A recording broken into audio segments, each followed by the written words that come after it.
for authors, those who are communicators, teachers. You're good at what you do and you're communicating it, you're teaching others and supporting them. I'm so grateful for the opportunity to just bring on really amazing speakers and experts, authors, coaches. I mean, you name it, I get to talk to a number of really, really wonderful people. And I'm really excited about today's topic because for most of us who are our authors, public speaking and being on stage is so, so key. And it opens up so many other doors on the other side. And so I'm really excited to have a good friend and colleague of mine, Majeed, on with us today just to talk about how we can do more, specifically high ticket sales through speaking, but more specifically, also, we're going to dive into a little bit about how you can sell your programs before they're built. So we'll kind of touch on both of those aspects in the conversation today, but I'm excited. Let me introduce you to Majeed. Majeed is a world traveling father and professional speaker. He's the founder of Expert Speaker Institute, the premier source for experts to grow their business with public speaking. Majeed, like magic, will help you go from best kept secret to the go-to person in your field with a signature speak that attracts your ideal client. So welcome, Majeed, to the Author's Leverage. It's a Thank you. pleasure to be here, Parshell. Thank you. Yeah. So give us a little bit of your background. I mean, you're world traveling. So tell us about your world, your experience, your journey that brought you to this point. Well, my business was born with the question, how do I get paid to travel? And, growing up, we didn't have a lot of money.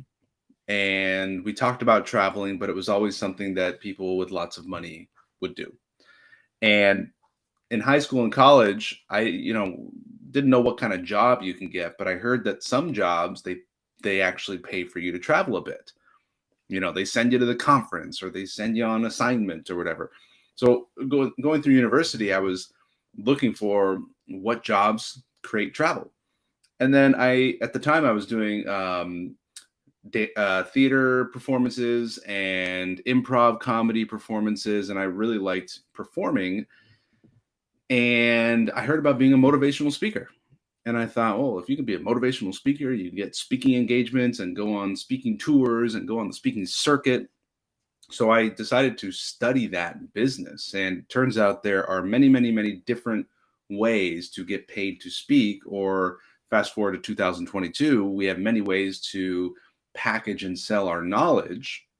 And public speaking and speaking on stage, or as we are now, speaking on a digital stage like a podcast or a webinar, there are endless opportunities. And what's so cool is even while you and I are live having this conversation, you and I are probably also speaking on other people's screens somewhere in the world with our social medias or our webinars or our courses. So we can now be in multiple places at once speaking, if you consider, speaking on a screen as that opportunity. So it's like such an amazing time in human history to package and distribute wisdom.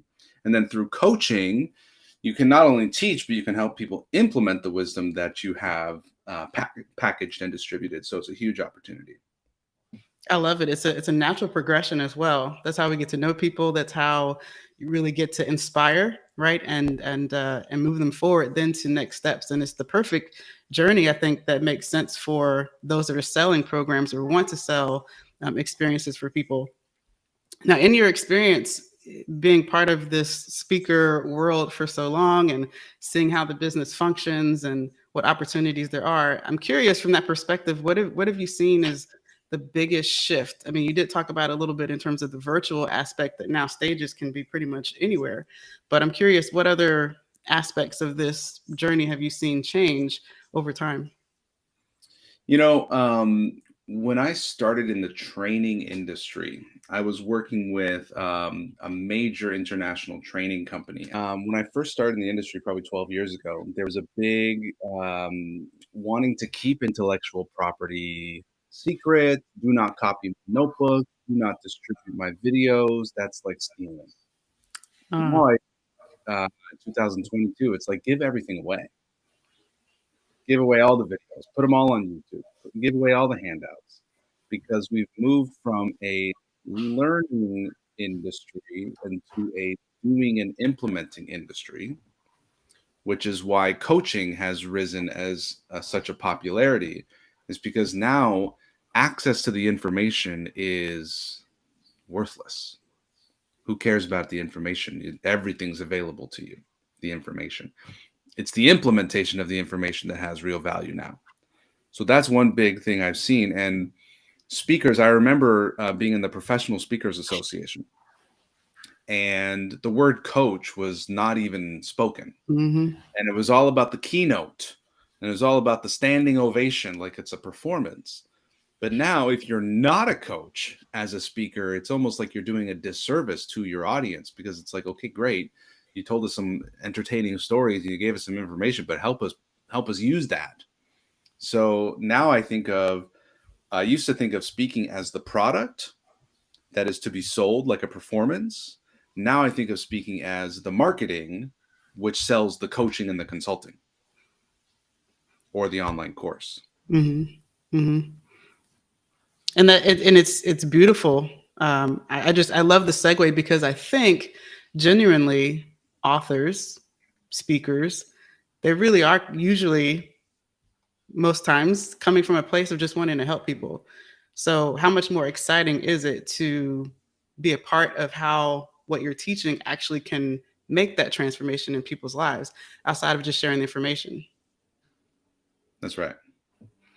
So we can talk a little bit about that now when it comes to programs, because that's essentially what that means, to take what you're sharing from stage, what you've shared in your book, for example, and creating an experience that people are willing to pay for. Because one of the principles that I share is that people pay for implementation, right? Information isn't enough. So when it comes to these programs, because there's a lot of them out there, how do you distinguish and essentially go into creating a program with an author, a speaker, an expert, in such a way that is really going to tie in, right, an ability to sustain yourself, to be successful for whatever that means, which usually is attached to money in some way, shape, or form. Yeah. So, how Yeah. do you advise and go through that So process? What's your way, yeah, your so let's approach? let's talk about price.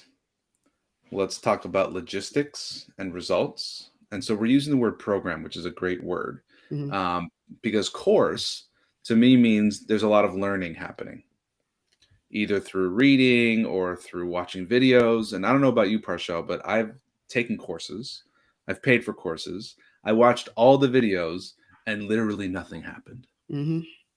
In fact, I would go so far as to say it's almost like guilt-free entertainment, because I feel guilty when I'm watching Netflix. I feel like I'm not doing anything. But if Right. I watch a course video, um, I will feel like, well, I'm learning, I'm learning, but nothing's really happening. So it's a bit of Mm-hmm. a false signal to your brain. So let's distinguish learning from implementing and practicing and improving and getting results. The second thing, let's look at price. You can have a free course. You can have a $5 course. You can have a $500 course. You can have a $5,000 course. And you can even have a $50,000 course. If the information was exactly the same at all of those price points, which price point do you think would have the best results? The higher one. The higher one, because they're more invested, right? Someone who spends $50,000 on something, they're not going to just not do it. They're going to do it, right? So when people ask me what should I price my program at, my answer is the number has to be high enough for you to show up and deliver your life's best work. You don't want the price to be so low that you're like, hey, what do you expect? I mean, I put in a little effort, but come on, I'm not gonna like get on a phone call with you or something, right? Um, and then the price needs to be high enough for them to feel like this is a serious investment that I am 100% committed to. So that's a little bit of psychology around the pricing. I don't really recommend looking at other people's stuff and, oh, this guy's doing it for 500 or this guy's doing it for $777 and that's the magical 777 number. Um, think of yourself as the one and only choice, the absolute best in the world for that perfect fit, fully aligned client. The kind of client that's just like on your wavelength, loves your vibe, totally feels like you're their guide, right? So for some people, that might be $1,000 is like a really significant investment, and you can show up and do your best work. And for some people, it needs to be 10,000. So we have price, and we have a focus on results. So one of the things an expert can do is they can start a coaching practice. And this is one of the challenges of the coaching industry, is that you can get really great coaches who have no education and certification in coaching at all. They just have lots of You're right. experience. Right. They have experience. Then you can also get people who are quote unquote certified. They've done 100 hours at the International Coaching Federation Institute, and they have the certificate, but they don't have real experience overcoming the challenges that their clients are faced with. So they don't really know. They have a coaching certificate. So what's important is experience, and experience is the root of the word expert. Mm. So they have experience. So, if you're a woman who went through a crushing divorce and you're now co-parenting your kids and you completely rebuilt your life, guess what? You're an expert in helping women go through very challenging situations, maybe a divorce, maybe something else that requires that same sort of emotional fortitude and building a life. And so you can coach people through that. And looking backwards at your own journey, you can say, oh, you know what? I went through these 4 phases. And that's now the sort of method or model for you to help other people through their 4 phases. And in fact, the past version of you who was really struggling probably could have really used the help of the current version of you. And that's often your ideal avatar, your ideal client is some past version of you that could have really used some help and didn't know all the things you know now. So a program, course, coaching program, is to help people get from a point A that they're struggling at to a point B that they want to get to faster, easier, less expensive, less challenging than doing it on their own. Now, you've got one-on-one coaching and you've got group coaching. The nice thing about one-on-one coaching is you can just say, I will coach you, we'll set up a schedule, we'll set up a plan, and we'll go to work. You don't need to design anything. You can just say, listen, I get where you're at. I get where you want to go. I can help you with that. Give them a price. They pay you. Now, here's the thing. When coaches are just starting off, they're thinking to themselves, how many hours? Should it be 60-minute sessions or 45-minute sessions or 30-minute sessions? Should I do 1 call a week or 1 call every 2 weeks? Should I do it on Zoom? Should I do it over the phone? The truth is that doesn't really matter. The woman who's going through the divorce, co-parenting, building her new life, do you think she's going to care if it's 8 hours or 12? Do you think she's going to care if we were talking for 30 minutes or 45 minutes or 60 minutes or 66 minutes? No, she's going to care that it gets the results. So a coaching program or an education program or a transformational program should be focused on results and not logistics. Now, with a group program, you want to find people who have a very similar point A and a very similar point B, meaning they share the same problem and they want the same result. That way, a group program that has step 1, step 2, step 3, step 4, they're all ultimately going to get there. Parshell, for example, you work with authors. The problem that they have is they have this thing that they've poured their heart and soul into, and they want to generate revenue and have a deeper impact than selling $20 books. The results you're going to get to is they're going to have a course that they can sell, help lots of people make lots of money. So similar point A, similar point B, similar steps and process that you can do in a group. Now, what I've done is I've convinced myself that groups are better than one-on-one. So usually my old mindset was like, okay, one-on-one's expensive and group is like a discount because we're all like, it's like split into 10 different people. So it should be cheaper, right? It's like we're taking the guru and we're splitting them 10 ways and we're all on the same call. So it should be cheaper. But I actually think as a provider of a group program that my group work is better than anything I can do one-on-one, because there's so much value in the community and the connections. And this person asked a question you never thought to ask. And so it's a useful mindset to consider that your group programs can be as valuable or more valuable than your one-on-one work. That's a huge mindset shift, because it's never, I think, been I think from the consumer's standpoint, you see it one way, but as the creator of it, you have the opportunity to really create a beautiful experience that's going to be amazing, such that it's better than being with you one to one. Because that was going to be my question to you.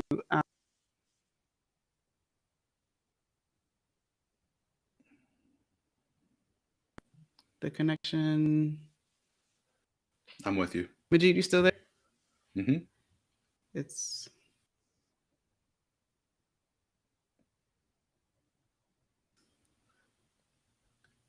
I'm with you. okay. It was going in and out. So part of the beauty of recording this and then streaming it a little bit later is we can fix this stuff up. Oh my gosh. Okay. So we're back. Yeah. Okay. Okay. Just making sure that it's okay. It's back now. All right, great. I had like a little yellow symbol, little caution sign that came up. So we're good now. So, but yeah, my question was specifically for those who are concerned about their one-to-one time. Right now, the group there's an incentive to really make your group experience better than just a one-to-one. It's just Yeah. it's a great mindset shift that I think is just more economical and more beneficial to everyone. It creates such a win-win. Yeah, like the coach who wants a group program typically comes to the conclusion they want a group program because they realize, oh, I only have so much capacity for one on one. And I would like to either make more money or serve more people or both or work less. And so it's very me focused as a coach. I want to Mm-hmm. work less. I want to make more money. I want to help more people. And that's all about what I want. But I think there's a really useful question, which is how can I make my group program more impactful, more valuable than anything I could ever do one on one? And with that question, you can get really excited about creating valuable value through group. And Absolutely. to be a coach and not take coaching programs, you're missing out because when I take coaching programs, I'm always taking pieces like, oh, I love how they onboarded me Mm-hmm. there. Oh, I Mm-hmm. love this orientation video. Oh, I love this idea on Mondays, everyone shares their wins for the weekend or something. And Mm-hmm. so, join one or two great group programs and see how it's done well. I think that's a great suggestion for sure.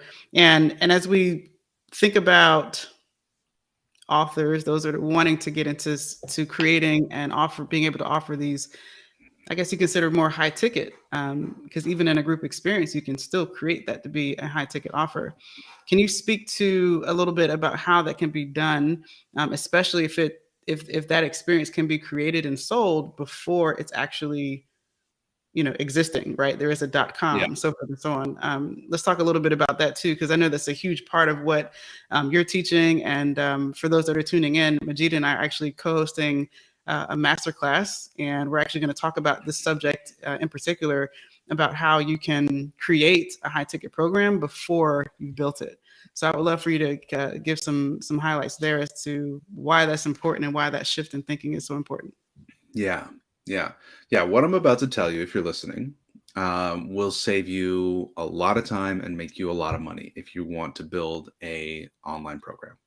If anyone tells me that they're building an online program, my first question is, have you sold it yet? And oftentimes they look at me like I'm not paying attention, not understanding. They say, no, no, no, you didn't hear me. I'm building it. So you haven't sold it yet. Okay.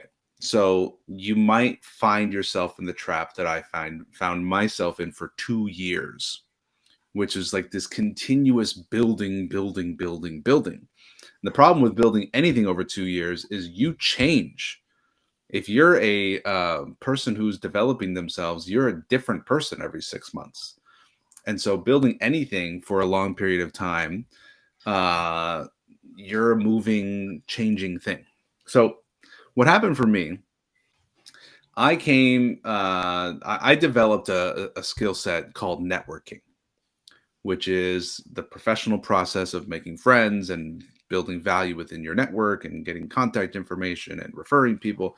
And so I put together a course on networking. And when I say I put it together, what I really mean is I dilly-dallied and did nothing for 99.999% of the time for 2 years. I was watching YouTube videos on what's the best ring light to buy, and what's the best microphone to buy, and what's the best camera, and what's the best video editing software. This is like fancy wasting time. Parshell, I even watched your course on setting up your home studio, and it was great. It helped me set up my SLR camera. Thank you very much. Yeah, absolutely. Now, what I learned was that none of that really matters, Right. because what matters is that you sell the course. In fact, you can even apply this to your whole service business, coaching, consulting, whatever. Yes, you're a great consultant, but can you sell consulting? Yes, you're a great coach, but can you sell coaching? Yes, you have a great course, but can you sell the course? So I did it what I now know to be as backwards. Mhm. So I built the course, I filmed the course, I edited it, I uploaded it, and then I thought, ta-da, I'm done. Only to realize I haven't even started. Because what I did at that point was I wrote a single email to my list of 1,200 people, and I made one sale at $300, and then I had no idea what to do. Hmm. And I was like, that was my marketing plan, was send an email out, right? Now later I discovered that I can speak to an audience and pass out a sheet of paper and say, you can buy this course and they'll pay it. And I made $1,800 in one speech, 6 sales at $300. That actually changed my life. Then I'm like, oh, I gotta go do more speeches and make more sales. Mm-hmm. But the second course that I made, I sold it before I built it.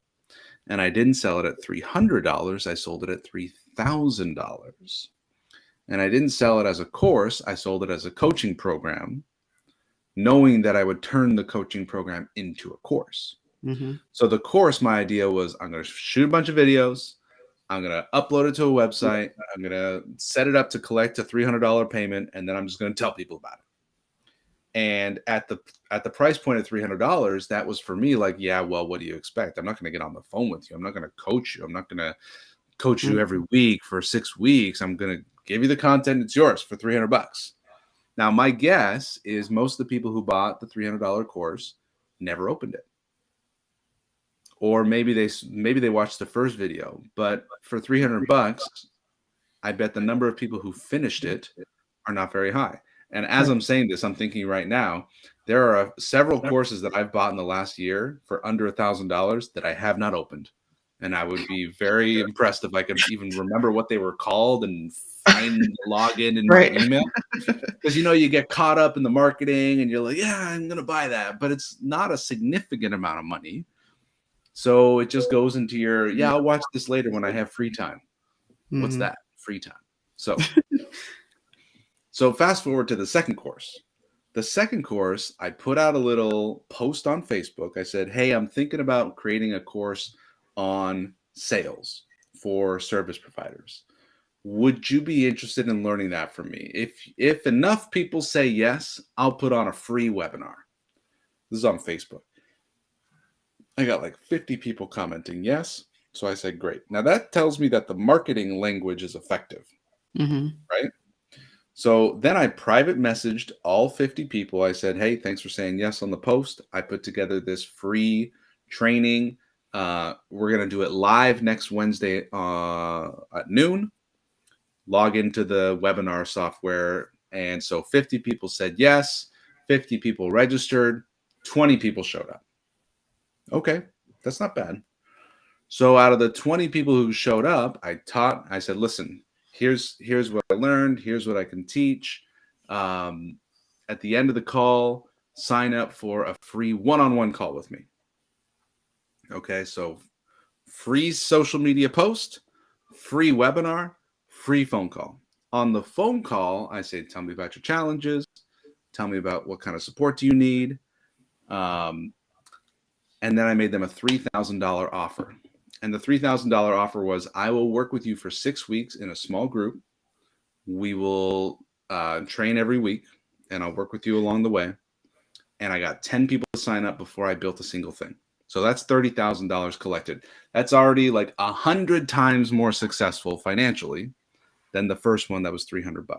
Mm. Now, how I actually did the course was quite brilliant. And I learned this from Jeff Walker. He calls it the seed launch formula. It involves a pre-survey, a lesson, and a post-survey. So I sold this 6-week program with like a bullet point of what each week was going to be. Mm-hmm. First week's going to be about this. Second week's going to be about that. Third week's going to be about this. Fourth week's going to be about that. Real simple, like one word, right? If I had to guess, the sales course was like week 1, personal brand. Week 2, prospecting. Week 3, follow up. Week 4, sales presentations. Like that's like as basic as I thought about the course. Then, so I remember doing the teaching was on Wednesday at noon. And I remember doing a Tuesday survey. So I had like 10 people in this course, and I would email out a survey, and it was real basic. It would say, what do you want to learn about? Insert the name of the module. So what do you want to learn about personal branding? And what's your biggest challenge when it comes to personal branding? And then I would just let people sort of tell me about what they wanted to learn. And so then the night before, I'm reading through the answers on the surveys and coming up with what I was going to say on the next day. Then I did my class. And the people in my class, they knew I was building this with them. Mm-hmm. They knew it wasn't built. It's not like I was tricking them. And then the day after the training on Thursday, I would send out another survey. I would say, what did you like? What could have been better? What could I have added if I were to do this over again? And now I have a lot of information about what they actually want. Compare this to my first course. I didn't know what anybody wanted because I was too shy to ask anybody. I just thought, oh, I'm just going to take everything I know, I'm going to put it into videos and hope people buy it, right? Mm-hmm. So what's nice about this method where you sell it before you build it is you've already have an answer to your question, is anybody going to buy this? The answer is yes. And if you can't sell it before you build it, you might not be able to sell it after you build it. But not only have you answered the question, is anybody going to buy this, but you also now have a committee who are going to tell you what they want in the content. So I continued to do this for 6 weeks. I had recorded 6 lessons. I had 6 pre-lesson surveys and 6 post-lesson surveys.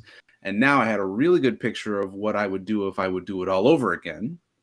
And I went out and sold 10 more people in it at $3,000 each. And now I'm less dependent on the surveys, but now my modules are even more complete, and I have a better picture of the whole journey of the course in version 2. Then 6 weeks after that, I said, okay, I'm ready now to get a professional videographer and do a professional course for version 3. And that is how I make courses now. Sell it first, do version 1, sell it again, do version 2, then go pro and make version 3 so it's your beautifully filmed masterpiece. And I already know it's going to sell. That is phenomenal. I hope that for those that are tuning in, your interest is piqued because this is a process, I would say, that for the Authors Leverage just makes sense and has been a direction that we've been building and narrating our courses around. And so I highly recommend if you're interested in attending this workshop that Majeed and I are going to put on, that's going to be October 4th. And we'll have a link below this as well where you can come in and get more information. Because what you're presenting just makes so much sense, and it's really hitting a lot of pain points that a number of experts have when it comes to approaching this process. And in doing it in this way, they can have way more confidence, right? Their idea is validated. And at the end of the day, you're helping people, and with confidence, you can say, yes, I've helped these people achieve these results. I mean, it does so much from both ends of the spectrum. I think for the audience, and then as well for you as the business owner who needs to make sound decisions, when it comes to your business and where you're allocating your resources and your energy and your time. Like you said, what is free time, right? Like that's non-existent ever. So I just find this to be so, so powerful. And I do also want to kind of get your perspective, because there's a number of, authors and folks who are listening who maybe have done it the wrong way, exactly the way that you just described. They didn't go about it that way. Because even in some of our early stages of this process, we didn't do it that way. But we're perfecting it, and it's something that is leaning towards, for sure, more of a community based building process for how we can educate, right, and how we can really ensure a result not only for the reader but for the author as well, right? There needs to be a win-win. I'm always aiming for that. So, what advice would you give to that business owner that hustled to build something that now is online, and the selling aspect of, or how they feel about it isn't very positive. So, what would you share with them? So the question is, they have something built and they're not loving it. Is that it? Yeah, they're not loving it for all aspects around results. Whatever amount of energy and time and resources went into building Yeah. it, maybe you're not, meeting what they thought it would. Well, welcome to the club, first of all. Right? You now have your membership card. Congratulations. What do we And call this card? We need a name for this membership card. yeah, it's like I can't believe I built this thing, the club. My first networking course, it looks embarrassing. Mm, And there's a rule in the world of creators that is, if you're not embarrassed by your first piece of work, you waited too long. And so the thing true. is, there's this great quote from Ira Glass, and he says something along the lines of, the problem with people who have good taste is that we make stuff and we don't like it. We don't like it because we have good taste and we know what we're producing is not that good. But it takes so many times producing things that are average to get to something that's great. Hmm. So trust the process, celebrate the journey, and know that you have good taste. That's how that's why you're embarrassed by your product, is because you got good taste. So um, you can still sell it. And I'm not saying sell something ugly to pull one over on your audience, because there's so much therapeutic benefit, transformational power in just getting someone to buy a thing. Because just getting them to say, I want it, I'm committing, and I'm paying, and I'm not just paying a small amount, I'm paying a significant amount. That act alone is powerful for them, even if they never open up your course, Mm, because they're committing and they're making a decision. Now, once they become a client, and especially if they pay a significant amount to become a client, then you can throw everything you have into supporting them. Your coaching, your network, your advice, your feedback, introductions. So, still taking the product that you built and letting it be the thing that they buy. My rule is, when someone becomes a client of mine, we're on a journey for life. Like, even if you stop paying me, I want to keep on making you remember that investing and working with me was like the best decision you ever made. So another thing I'll mention that is real for my journey is that I spent 2 years building a course, and that whole time I was hiding from any potential customers. I spent no time talking to actual people that I could help. Spent no time asking them what they needed. I spent all my time watching videos and recording my stuff, and watching more videos and recording my stuff, because I was too shy hmm. to talk to customers. One of my mentors taught me that the more time you talk to customers, the more money you make, and the better are your products. I was so out of touch from who my actual customers are. And in fact, I think at the time that I was building a course, I had never bought a course before. It's so hard to be in the mind of a student who's paying money for a course if you're never had that experience. Right. And so for coaches as well, people who say, "Oh, I want to be a coach." Have you ever hired a coach before? Have you ever been a student of a coach? Yeah, that's You true. know, a friend of mine, bless her heart, she's a sweet, sweet woman. She wanted to build a yoga app for iPhone and sell it for 99 cents. Hmm. And I know I've never built an app before, but I know a lot of time goes into it. And I'm thinking 99 cents, like how many of those are you gonna have to sell Right. to make any kind of money? And why would someone buy your yoga app for 99 cents when they can get Jillian Michaels or Nike Plus with like these $1 million production studios? And then I asked her, have you ever bought an app before? And she paused for a second. She's like, no, I don't, nope, never had bought an app before. So, if you want to sell coaching, hire a coach. If you want to sell courses, buy a course just to get the feel of what it's like to spend money and be a customer. So that's some of my advice. If you have something, you can still sell it because getting the client is the opportunity to serve the client, even if your videos are a little janky. And remember, nobody's going to say, "Oh, the program didn't work because your resolution was low and your lighting Yeah. wasn't good." Right. The program works when you facilitate a commitment, when you facilitate an investment, and you support them in getting the results, even if it's kind of ghetto. And my videos have gotten more and more ghetto over the years. I'm just doing screen recordings now. I don't even use a fancy camera Yeah. because I don't have time for all the production. It's just like I know the message, but more important than the content of the course is the ability to sell the course. And the way I sell a course is I give a speech where I basically say, here's how you get from point A to point B. Here's the steps. And by the way, if you hire me and take my course, you'll get there more easily.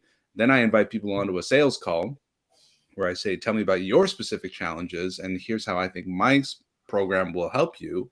Then I invite them to make the commitment and invest. Then finally, they're looking at my course.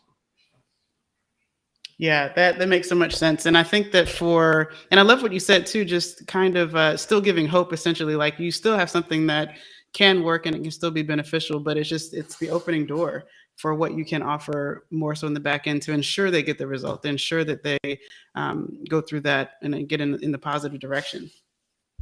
Can you Yeah. talk to a little bit also to how you specifically work with experts Yeah. and what are the good things they get from spending more time with you and learning from you? Yeah. So I help experts build a personal brand, build a signature speech, and develop the skill of high ticket sales so that they can deliver the courses, programs, coaching, and consulting that they're so good at. The people that I work with are really good at what they do. They're really confident in their work. They just don't know where to get the customers from and how to sell them. So the process we go through is we figure out how you're different. That's your personal brand, is how you're different. We figure out who you're meant to serve in terms of your ideal client avatar. Then we can create what I call a signature speech, which has a very specific title and description. And that title and description makes the ideal client go, oh my goodness, I have to watch this speech. This is literally to solve my one specific problem. Then, in delivering the speech, we tell stories, and stories are very powerful to capture people's imagination. And showing in those stories, the ideal client sees themselves going from having the problem to solving the problem with this speaker, this expert's support. Then typically my clients will give that speech and invite people into a one-on-one conversation. In that one-on-one conversation, they'll present a high ticket offer, $5,000, $10,000. And then with that high ticket investment from the client, then they can do all sorts of things. They could do a one-on-one coach, they can do a group coach, they can do an online course, they can do consulting. So that's what I do. And to start that process with me, I offer something free. It's low risk. It's low risk because it's free. The risk is it's your time. And what I promise is that it's going to be worth at least $1,000 to you. And so what that is a one-on-one call with me. And I take you through my process of identifying where you're at, where you want to be, and how you can apply these tools to growing your business. So you can book that call with me right now. The link to it is expertspeaker.com/apply. That's expertspeaker.com/apply. That's a one-on-one strategy call with me. If you'd like to learn my whole process, my whole system, I give it away in my book. You got to read. It's expertspeakerbook.com. So you can go to expertspeakerbook.com and download the PDF for free. Or if you like to hear an audio book, it's on Audible. It's called Expert Speaker: 5 Steps to Grow Your Business with Public Speaking. Beautiful. And we'll be sure to link to those beneath this, so that way anyone who's listening or watching, you'll be able to get to access to that. I highly, highly recommend checking out the book for sure, because Majeed, as you can share, he as you can see, he is a very giving person, and I've known him for a little bit, and I think that what he's sharing is really coming from a place of really care and genuine desire to help people. So I really appreciate that, and you being with us today. So as we wrap it up, I had one other question that came to mind, and then my last sort of bonus question that I ask everybody that comes on. So the one question is, I know that you essentially, you and I do similar things in sort of helping experts and speakers in some way. And I think that there is a differentiation, so to speak, between like when it would make sense, let's say in a version 3 of a course, right? Because I love it when authors come to us and not only do they have a book, but they also have a program. They also have a way that they've been helping people in a one-to-one fashion. And from there, they're looking to produce something that's going to be more flagship, more standard for them, and maybe just be an upgraded version or experience online for their readers. When, based on your experience and what you know in this industry and what you've seen and noticed, when does it make sense to break out the nice cameras, or in what circumstances would you even possibly do that as a speaker who's, how you show up matters? So I always test a message first before I invest a lot of time and money. And when I think about the fancy camera, I'm thinking about time and money. Mm-hmm. So for example, I created a course called Magic Words, and I first tested it out by putting a post on Facebook. And I said, who would be interested in learning from me some simple language hacks to be more effective with communication? And I got probably 100 people said they're interested. So I made a free Facebook group, and I did 3 20-minute Facebook Live videos, just kind of talking about some of the things. And I got a lot of feedback and a lot of positive feedback. And I knew this was a mass market message. So I hired a very professional video camera crew, spent thousands of dollars, and made these beautiful TikTok videos. And they blew up. They went viral on TikTok, and I got 250,000 people basically overnight to follow that account because of that Magic Words course. So I tested it first, felt the traction, got the traction, then invested. Now that was a mass market strategy, and it's not it didn't, well, it's since generated sales, but it's just built a huge audience for me.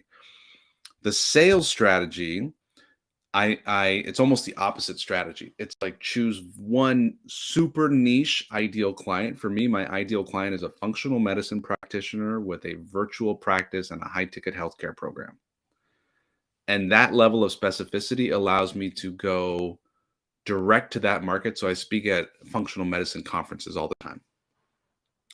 So I knew that was my niche when I spoke at one conference, generated $250,000 in sales from a single speech. And I was like, wow, this audience really digs this offer, right? So once I have that traction and that history, that's when I know I built a course called Public Speaking for Holistic Doctors. That's where I can invest in that. So the short answer is test the message quickly. And if there's traction and there's sales, then invest more time, more energy into the equipment.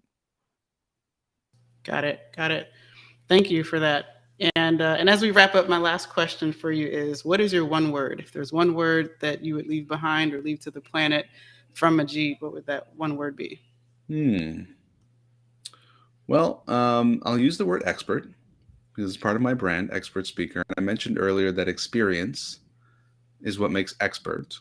And I'll give one more insight into my definition of expert. And that is that you don't need to be the number one best on all of planet Earth in order to help people. you can be as little as 2 steps ahead of the people you want to help. To them, you already are an expert. So I will invite you to consider what you are an expert in based on this perhaps revised definition. What do you have experience in? What are you 2 steps ahead? And um, give people the gift of your expertise and give people the opportunity to invest in your expertise because they're more committed. Giving it away for free is great and you'll get hundreds of thousands of followers on TikToks, maybe. But to actually give someone the opportunity to invest in your expertise doesn't not only help you live a great life of prosperity and abundance, but it also helps them to be more invested in their transformation. Huge, huge. Majid, you're awesome. Uh, must feel good to be you because it just gold pours out of you. So I just appreciate you being here and sharing your wisdom, sharing your knowledge, and your experience, your expertise with me and with the listeners today. So thanks again for being here. My pleasure. Thank you, Parshell. Yeah, and for those listening, thanks again. We're the Authors Leverage, and to talk and have these conversations for me is amazing, and I hope that it's just as beneficial for you as well. So here we're about helping authors essentially leverage what you've already created. And we are really blessed and happy that, again, folks like Majeed are in our world, in our circle. And you can check more out about our masterclass that we're going to be doing together October 4th. There'll be a link to that below this video. And I hope to see you there. I hope you enjoyed this episode as well. And if we can help you, support you in any way as an author, you can always reach out to us at theauthorsleverage.com.